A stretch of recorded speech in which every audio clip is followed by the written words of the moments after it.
You ask Tiger to solve. This deals with linear equations with one unknown. The final result is x equals -9/2. Let's solve it step by step.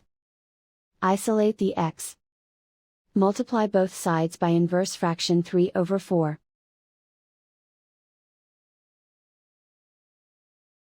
Group like terms. Multiply the coefficients.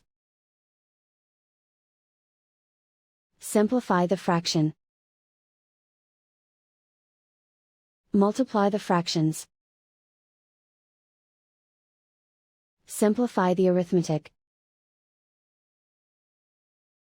And so the final result is x equals -9/2.